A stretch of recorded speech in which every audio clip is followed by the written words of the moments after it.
Sarah stood at the entrance of her tent in Gerar, her hand gripping the heavy fabric as she watched Abraham approach Abimelech, the local king. Decades of wandering had etched lines onto her face, yet her eyes remained sharp, reflecting a lifetime of memories. Years earlier, in the bustling city of Haran, Abraham had declared to her, "The Lord has said to me, 'Go from your country and your kindred to the land that I will show you,' in Genesis chapter 12, and she had followed without hesitation, leaving behind the comforts of her youth and the familiar streets of her home. Now, she stood in a foreign land, a stranger once more, carrying the weight of a promise that seemed more like a ghost than a reality. In a moment of sudden fear, Abraham told the king she was his sister, shielding himself from perceived danger.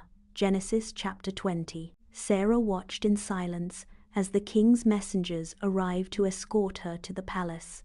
The air in the royal chambers felt heavy with uncertainty. But that night, the Almighty God intervened. God appeared to the king in a vivid dream, a terrifying warning that Sarah was a married woman and her honor was divine.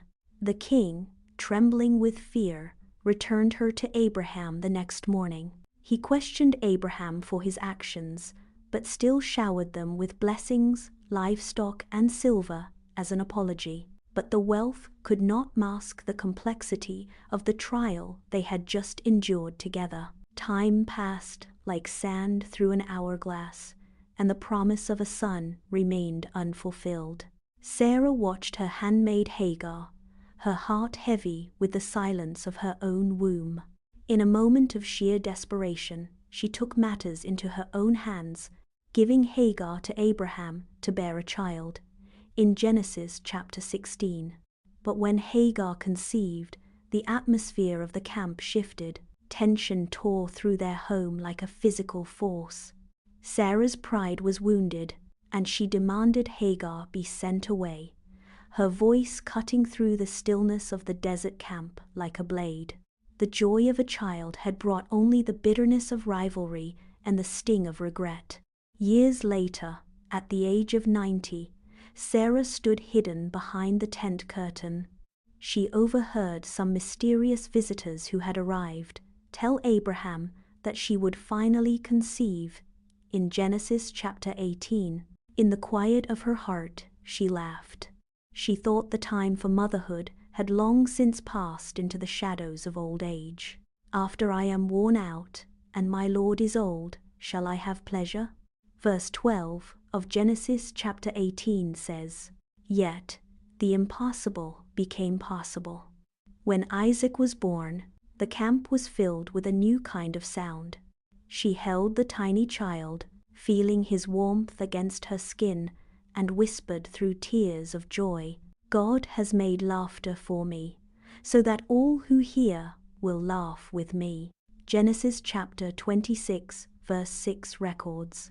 The years of waiting, the tears in the night, and the long journey through the wilderness were all redeemed in the face of her son.